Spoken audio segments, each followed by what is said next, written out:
Assalamualaikum warahmatullahi wabarakatuh. Perkenalkan, saya Rafita Putri Maharani dengan NIM SP22046 dan teman saya Lara Dian Selasi, NIM SP22036. Di sini kami akan melakukan konseling tentang perencanaan persalinan. Selamat menyaksikan teman-teman. Selamat pagi Ibu, perkenalkan saya Bidan Rafita Putri Maharani yang bertugas pada pagi hari ini. Sebelumnya izin bertanya Ibu, dengan Ibu siapa? Ibu Dian. Baik Ibu Dian datang ke sini dengan keluhan apa nih Ibu? Saya kan ibu muda ya Bu. Iya. Saya sudah hamil besar.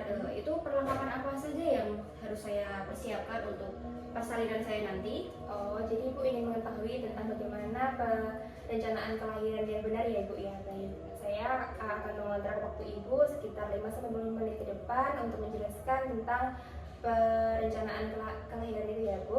Sebelumnya saya izin mencuci tangan, menutup privasi dan menyiapkan alat nih Ibu. Baik Bu, sebelumnya apakah Ibu sudah mengetahui apa itu rencana persalinan? Belum. Baik, rencana persalinan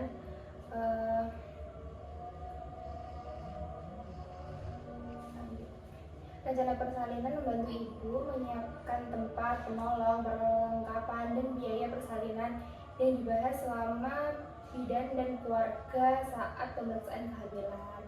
Nah, untuk persiapan persalinan itu dimulai dengan membuat rencana persalinan Bu, yaitu yang pertama menentukan tempat dan tenaga kesehatan atau bidan yang akan membantu persalinan.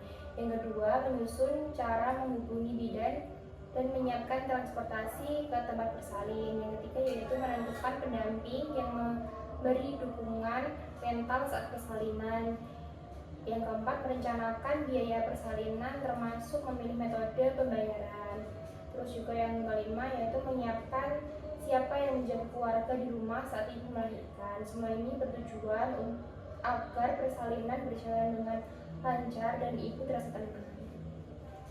Nah, untuk persiapan persalinan itu ada rencana persalinan Ibu. Nah, itu yang perlu dipersiapkan yaitu yang pertama itu membuat rencana persalinan. Itu menentukan tempat persalinan agar jelas kemana harus pergi saat tanda persalinan muncul. Yang kedua yaitu memilih tenaga kesehatan atau bidan dan menjalin komunikasi sejak awal, termasuk cadangan jika bidan utama berhalangan. Yang ketiga yaitu mengetahui cara menghubungi bidan, bisa nanti lewat telepon gitu ya Bu ya. Terus juga yang keempat, menyiapkan transportasi yang siap digunakan kapan saja, menentukan pendamping persalinan yang memberi dukungan mental. Tapi misalnya suaminya, kan biasanya suami ya Bu ya, kalau suaminya berkehalangan nanti bisa diganti ibu atau ibu mertua atau siapa yang dirasa menurut ibu membuat ibu merasa tenang. Terus merencanakan biaya persalinan baik melalui tabungan, BCS atau jaminan lain ya Bu. Terus selanjutnya yaitu menentukan siapa yang menjaga keluarga di rumah saat ibu melahirkan agar ibu fokus ke persalinan ibu. Nah, untuk langkah yang kedua yaitu menentukan pengambilan keputusan Bu. Itu mengetahui siapa pengambil keputusan utama dalam keluarga terkait tindakan persalinan. Yang kedua yaitu menentukan pengganti pengambilan keputusan jika yang utama tidak ada saat kondisi keluarga darurat, agar penanganan dapat segera dilakukan tanpa hambatan. Nah, untuk langkah yang ketiga yaitu membuat rencana darurat persalinan Bu. Itu untuk menentukan tempat persalinan utama yang diberi ibu, terus menentukan fasilitas rujukan jika terjadi kegawat daruratan, merencanakan akses transportasi menuju tempat rujukan darurat, menyiapkan dana darurat untuk keperluan mendesak selama persalinan, merencanakan calon donor darah termasuk siapa yang siap dihubungi jika diperlukan. Nah, nanti ibu bisa merencanakan tabungan persalinan agar siap menghadapi kegawat daruratan dan mencegah keterlambatan mendapat pertolongan ya Bu ya. Lalu yang kelima yaitu membuat rencana persalinan Bu. Yang pertama yaitu mempersiapkan peralatan untuk persalinan, daftar peralatan. Nah, daftar peralatan untuk persalinan itu seperti 2-3 pakaian tidur yang memudahkan ibu untuk menyusui, biasanya yang bukaan depan ya Bu ya. Terus 2-3 bra menyusui, 3-4 kain panjang atau sarung. Terus juga sandal, celana dalam, pembalut bersalin, handuk yang bersih, mudah menyerap keringat, buat slap juga, terus tisu basah, tisu kering, alat mandi, minyak penghangat, make up yang sederhana aja ya Bu ya. Terus gurita atau korset, terus HP juga yang terkoneksi dengan internet ya Bu ya. Nah, untuk peralatan untuk bayi itu Ibu perlu menyiapkan satu lusin baju atau popok bayi, dua handuk bayi, kain segi 4 atau selimut bayi, kaos tangan dan kaos kaki, waslap, topi, minyak tawar, sabun mandi, sampo bayi, sisir bayi, selendang. Nah, itu bisa disiapkan secukupnya aja ya Bu ya. Nah, apakah Ibu sudah menentukan di mana tempat Ibu akan melakukan persalinan? Sudah Bu. Sudah. Baik, bagus Ibu. Jadi sudah tergambarkan ya Bu mau latihan di mana gitu ya.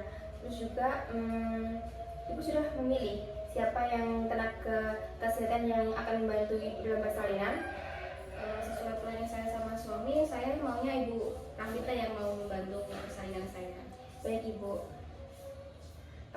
Apakah Ibu sudah menyiapkan transportasi ke tempat persalinan? Sudah. Oh, sudah ada ya Bu ya. Siapa Ibu yang akan mendampingi Ibu selama persalinan nanti? Nanti ibu saya, karena suami saya baru berdinas Bu. Oh iya. Jadi nggak bisa pulang ya Bu ya? Nggak bisa. Lalu untuk biaya persalinan apakah sudah disiapkan Bu? Insya Allah sudah. Baik. Terus untuk kalau ada rencana untuk situasi darurat, rujukan, transportasi dana, transportasi dana dan donor darah sudah disiapkan?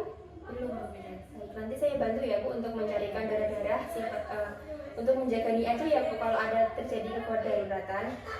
Terus untuk peralatan persalinan yang dibutuhkan tadi, perlengkapan ibu dan bayi apakah sudah disiapkan?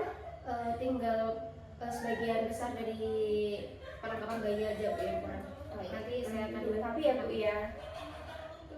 Ibu udah buat keputusan belum jika terjadi keadaan darurat saat persalinan, kayak misal nanti udah siap nggak Bu nanti kalau misal ternyata tidak bisa lahir dengan normal, itu udah siap? Sudah siap Bu. Ya, Mental saya sudah aman ya Bu ya. Baik Ibu, sebagian besar kan Ibu sudah mempunyai persiapan dalam menghadapi persalinan ini. Nah, mungkin kalau cukup itu aja Bu yang dapat saya sampaikan. Misalnya nanti ada tanya-tanya atau gimana, nanti bisa hubungin saya ya Bu ya. baik. Terima kasih Bu Bidan atas semua penjelasannya. Nanti kalau ada apa-apa saya hubungi Bu Bidan lagi ya. Terima kasih. Sama-sama.